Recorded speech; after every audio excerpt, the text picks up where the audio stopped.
Hi there, I'm Tom Spencer. This week on Central Texas Gardener, landscape architects from dry states respond to our drought.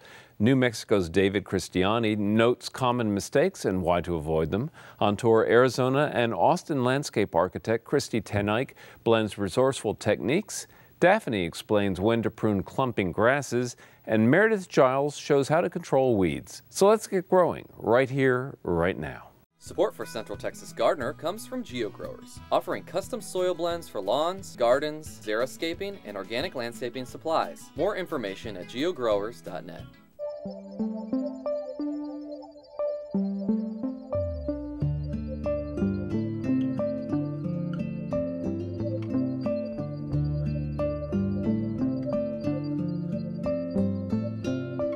Drought doesn't mean that we have to trade gardens for rockscapes. See how landscape architect Christy Tenike transfers her Arizona techniques to Austin landscapes for water conservation and wildlife habitat. Landscape architect Christy Tenike's garden respects the value of resources. After working in Arizona for 22 years, water management is just as important to her as a design that suits the site and promotes its wildlife. When this native Texan returned in 2006, her first project with husband Gary Deaver was to renovate their 1950s house and its garden. Now, with offices in 2 states, Christy translates the concepts that share fundamental concerns. In Phoenix, we only get 7 inches of rain a year, if we're lucky. So here, with 33 inches, which is the typical, I thought, oh my gosh, I'm going to have it so easy there. And we do have it easier here for sure. But what I wasn't thinking about, especially in the areas that are limestone, underlayment of all this, it's like Swiss cheese limestone. What I didn't realize was how hard it is to hold that rain when it does come.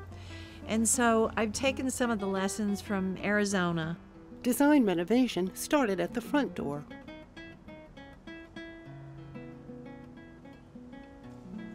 She gave its prominent oak tree more credence by reframing it. A half-inch of pea gravel permeates water to its roots, yet is firm enough to support a front yard hangout. There's certainly more to view now that she banished the home's circular driveway. And it's one of my big pet peeves are circular driveways because you've always got cars parked in front of the house. And this is a little 50s house with these big casement windows, and I didn't want to sit in my living room and always look at cars. The other thing I noticed too is in a rain event, the water just would go rushing down the property to the street, and I wanted to somehow slow it down before it got down to the curb. Our house is about 8 feet higher than the street. To harness the water, she designed layers of terraces to let it gradually infiltrate. She furthered its retention with native plants.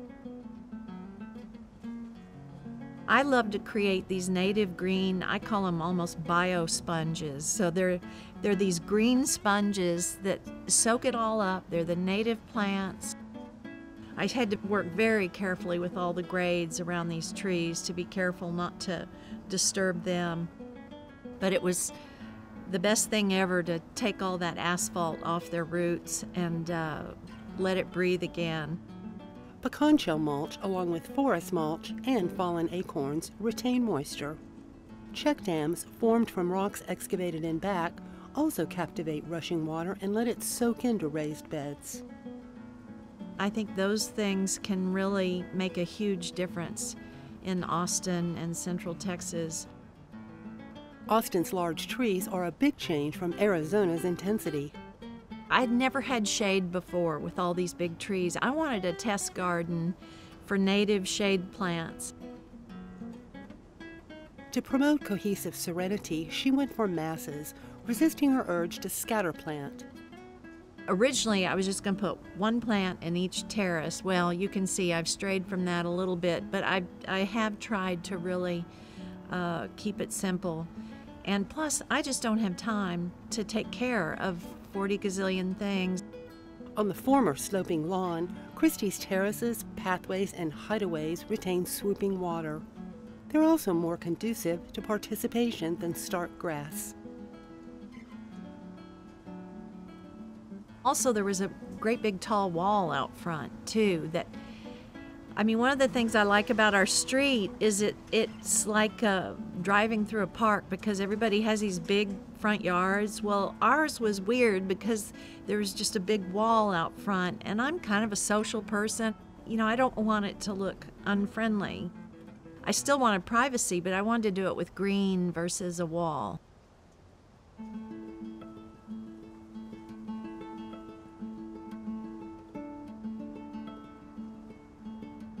I like the idea, too, of creating a progression for people that come here to visit. I really just wanted them to feel like they're walking on this trail up to the front door, you know, through a forest.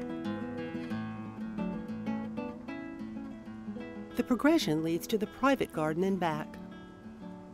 Once again, to address drainage, she lowered the grade using excavated limestone for the front yard's check dams. She reduced the lawn that formerly carpeted the entire space. I still wanted a little tiny bit of lawn because I have all these nieces and nephews that come over and visit, and plus I have Daisy. I just tailored it up. I gave it an edge. I gave it a frame, which really made this little patch of lawn even more important.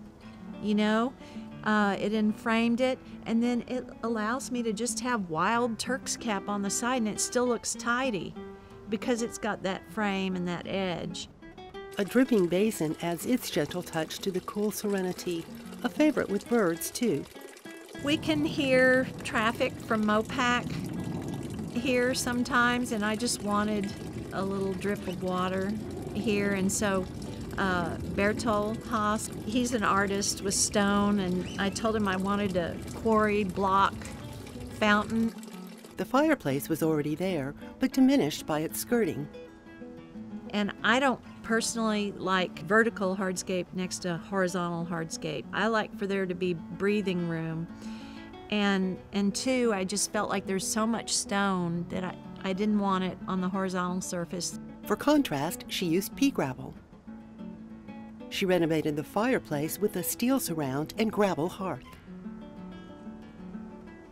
I love pea gravel.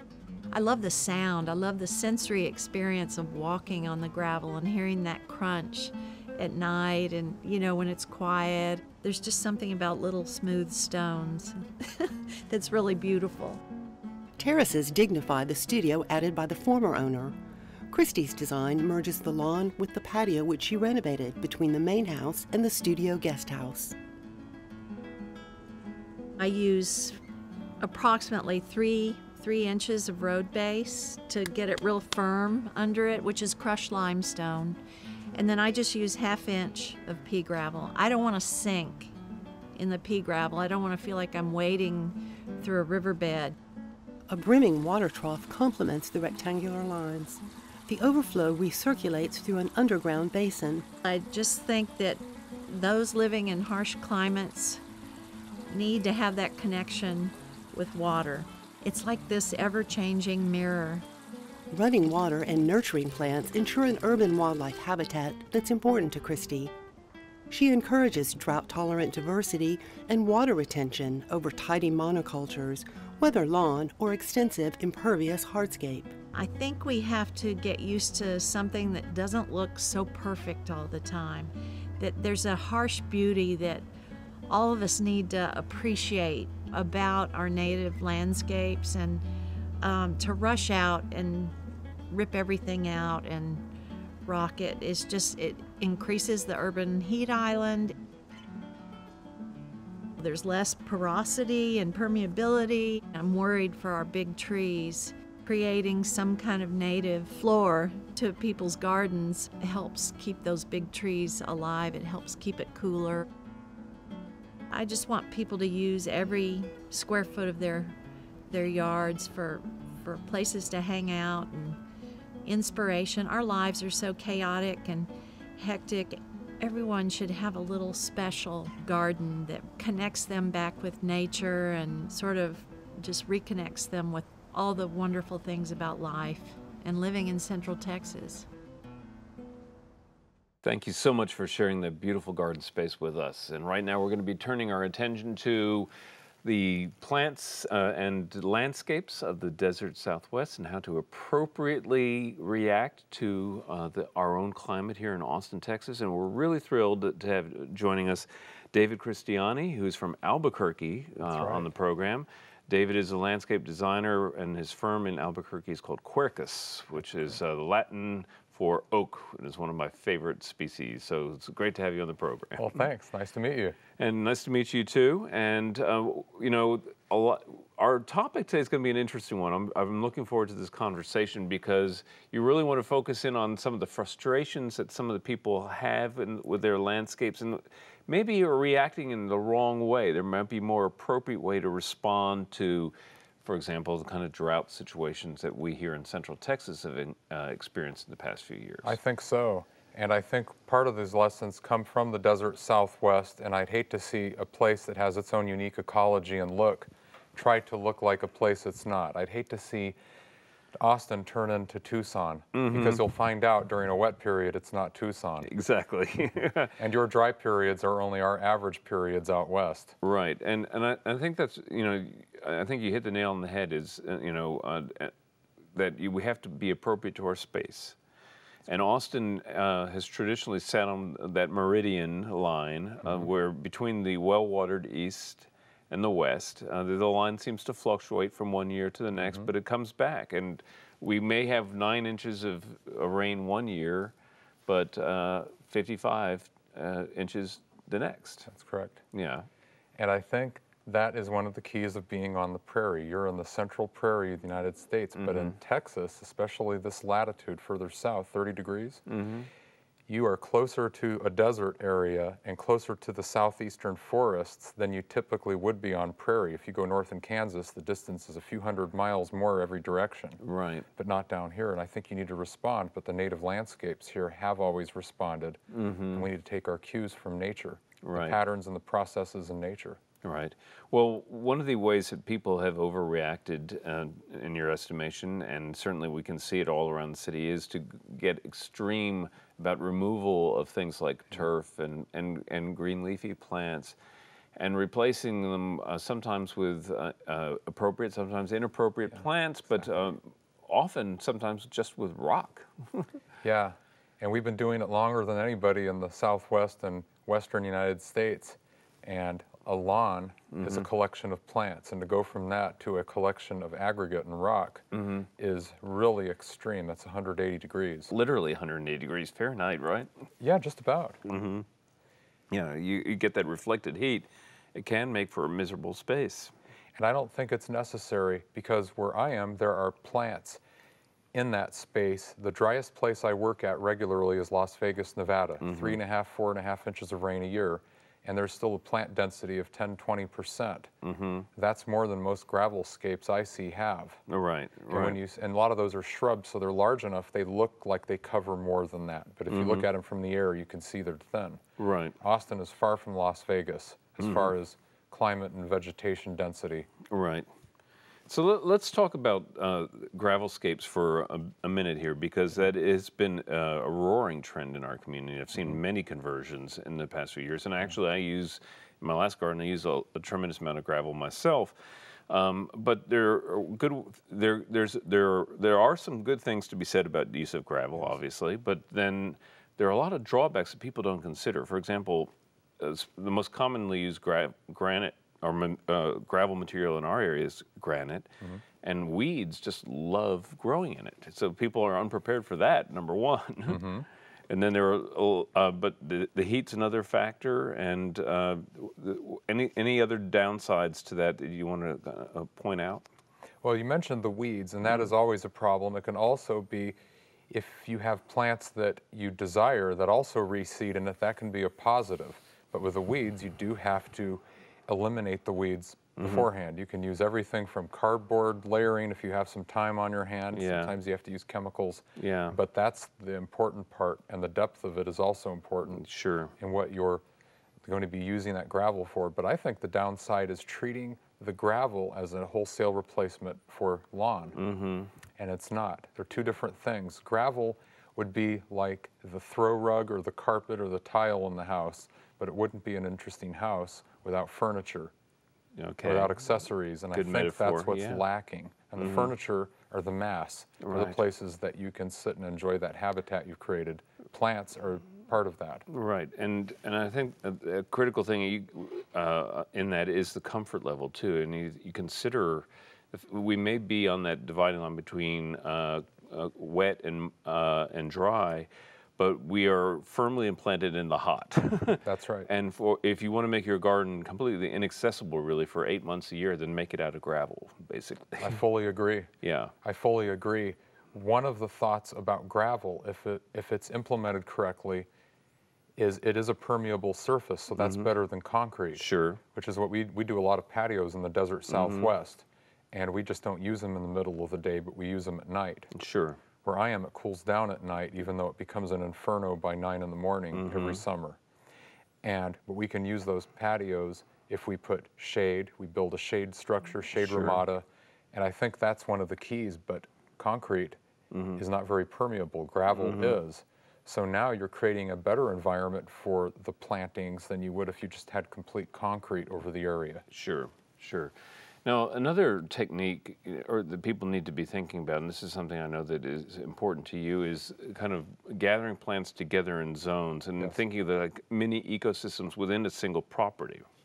Okay, I first would start at the big picture, the ecological model, and where you are here is on the prairie. You have different types of prairie. You have woodland, you have areas that are tall grass on the blackland, you have cross timbers and a few other things. And I tend to look at it very simply. These areas have taken the extremes of Austin rainfall over, the eons, not just 30 years or 100 years. Right. And you tend to almost always see high water plants in the low areas that collect water, low water plants in the high areas, and those low water plants are spaced out further from each other than the high water plants in the low areas. Sure. And I think we need to treat our grades on our properties the same way, whether it's a huge property, whether it's a small residential courtyard. We're always going to solve problems, and how we solve the problem is the cue. We always want to move water away from a structure so we don't create more problems, the least of which are more insects. Sure. The most is getting water inside the house during a rainy period. There's your opportunity. Now you're taking water and you're moving it away from the structure. That needs to be moved to an area that some of that water can seep into the ground for the higher water plants. And your lower water plants are either near the house or you have a patio there. Sure. And further back where that water isn't getting to yet. It's really all about the design and the visualization before you start just putting plants in the ground. And thinking about the grade is critical. And a lot of folks here, of course, live on hillsides. So thinking about that, keeping that in mind. There's also, another side that we need to be thinking about, and this is something I know you're a big advocate of, which is rainwater harvesting and things like that, more appropriate ways of thinking about how we use the water we have. And that ties in right with my point, where we determine where the water should go, not necessarily where it is going, but where it should go. Older homes have often settled, and they create a low area around the home, and that's your first cue. You need to move that water away, so you do have to do some minor grading. You have to watch out for tree roots, of course. But one of the things I think goes into this, the plant patterns, is abstracting something. Now, we in the Southwest desert can see 90 miles. How are you going to abstract that view down to a small area? And that's the key, is to take cues from the architecture.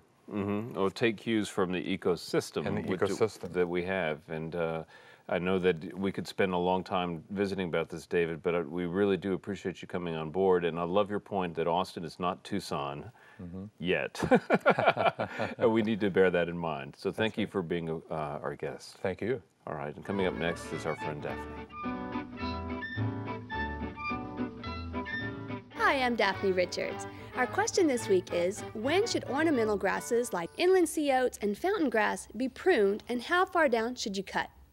Well, that's a great question, since right now is the perfect time for this task. Like many temperate zone plants, most ornamental grasses go dormant in the winter and re-emerge in the spring, and the best time to prune them is sometime during dormancy. If your ornamental grasses go dormant early and you can't stand the look of the messy brown leaves, prune them as early as late fall or early winter. But if your ornamental grasses have attractive seed heads or some other nice quality while they're dormant, you can leave them alone until as late as the end of February. Here in Central Texas, we warm up pretty early, and you'll want to get any pruning done before new growth begins to emerge. The smaller the plant, the easier it'll be to prune, and you'll need to cut straight across, leaving most grasses at a height of no more than 6 inches from the ground. If the plant's small, it won't be too hard to do this with a pair of pruning shears while holding the grass with one hand. But as the plant gets larger, you may need to use a larger pruning tool, such as a pair of hedge trimmers or even an electric trimmer, which will allow you to use both hands to cut in a flat plane parallel to the ground. If the grass is very large and thick, you may want to tie the leaves into one or several small bundles using masking tape or garden twine to keep it in place while you prune. Our plant this week is Mexican orchid tree, Bauhinia mexicana, a great choice for attracting butterflies and hummingbirds to your garden. Mexican orchid tree is rather small for a tree, getting only 4 to 8 feet tall and spreading to as much as 6 feet wide. With this growth habit, its Mexican orchid tree is really more of a shrub, and it looks beautiful when allowed to grow like a shrub with fuller foliage and more flowers, so be sure to give it plenty of space to spread out. This plant can be a little frost tender, so place it in a protected spot near your home, in a southern exposure perhaps, where the walls of your house might radiate a few extra degrees of warmth during the winter. But even though Mexican orchid tree likes to be a little warmer when it's cold out, it doesn't easily tolerate the intense heat of our full summer sun. So choose a spot that's protected from the harsh afternoon rays, or one that gets bright, filtered light all day long. And if you're a real butterfly fan, be sure to plant this tree close to a window or a porch where you can sit and enjoy the fluttering all summer long. Bauhinia is covered with large and showy, but at the same time very delicate, pink or white flowers from summer through early fall. Even when it's not flowering, the leaves of this shrub are very intriguing. Mexican orchid tree is normally deciduous, but it may freeze to the ground in harsh winters. If it does freeze, simply cut back the dead trunks when you begin to notice new growth in the spring, probably sometime in March. And an important quality for many of us, Mexican orchid tree is listed to be deer resistant. To do in your garden this week, it's just about your last chance to plant a crop of cold season vegetables in time to have any hope of harvesting before the heat returns. You can still transplant asparagus crowns, seedlings of broccoli, cabbage, cauliflower, kale, and Swiss chard, and many others. We'd love to hear from you, so please visit klru.org/ctg to send us your questions or plants of the week from your garden. Thanks, Daphne. Now let's check in with Meredith Giles for Backyard Basics. Hi, I'm Meredith Giles here with Backyard Basics. And today we're going to talk about weed control in hardscapes. Now we're seeing lots of new hardscape being added to yards in town due to the drought and water conservation measures. People just don't want to have as large a lawn. Now, proper setup from the start will help you the most. A professional grade weed fabric like this is really the way to go. These fabrics cost about 50% more than other fabrics, but they work much better and last much longer. Now, even if you set everything up properly from the beginning, you're still going to have some weeds. Some of these weeds even seem to thrive in the granite or gravel you might put down. So what to do? Getting an earlier start is best, as smaller weeds are much easier to remove than more established ones. Ideally, we'd like to stop weeds before they even start. Corn gluten is a natural weed suppressor. Now, it's not 100%, and timing is very key. We like to put it down in the very early spring and early fall, but it can be very helpful. Chemical pre-emergents are some of the worst polluters out there, so we'd really like to avoid those. Now, if you do have some small weeds already coming up, one of the best ways to get rid of those is with a hoe to scrape them away, or with a small tool like this Cobra head. This guy is great for getting underneath and popping the weed out right by the root. Now, if that's not for you, there are some other things you could do. You could spray a product like horticultural vinegar. Horticultural vinegar is a 20% vinegar. It's much stronger than anything you would buy in a grocery store. We actually like to add a little orange oil to that too to help it burn. For small areas, you might use a hand sprayer. But for larger areas, a pressure or pump sprayer like this would be best. Horticultural vinegar is used straight, and if you're going to add orange oil, about 2 tablespoons per gallon is best. Now you want to use some caution with this, as some people can be burned by the vinegar itself. Also, with really persistent weeds, it may take 2 or 3 applications to get rid of them. Now, another thing you can do is just go out there and pull weeds. If you have a large area, don't be overwhelmed. Work small areas at a time. I often tell people, spend 10-15 minutes a day and just slowly work through the area. In a week, you'll have it all done.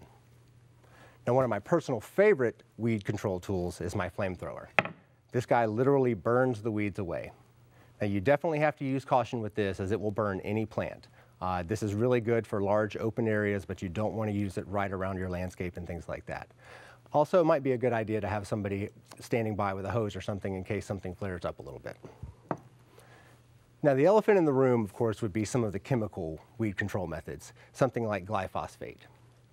We'd like to see you use other methods, but if you choose to use something like this, let's make sure we use it right. Most herbicides really work well in sunny times and warm weather. If it's going to be overcast, rainy, anything like that, let's wait until we have a nice stretch of warm, sunny weather, and they'll be much more effective and much less harmful to the environment. For Backyard Basics, I'm Meredith Giles. Find out more at klru.org/CTG and be sure to check out our blog. Next week, pick out some roses with personality. Until then, I'll see you in the garden. To learn about today's program, watch online and follow CTG's blog. Check out klru.org/CTG.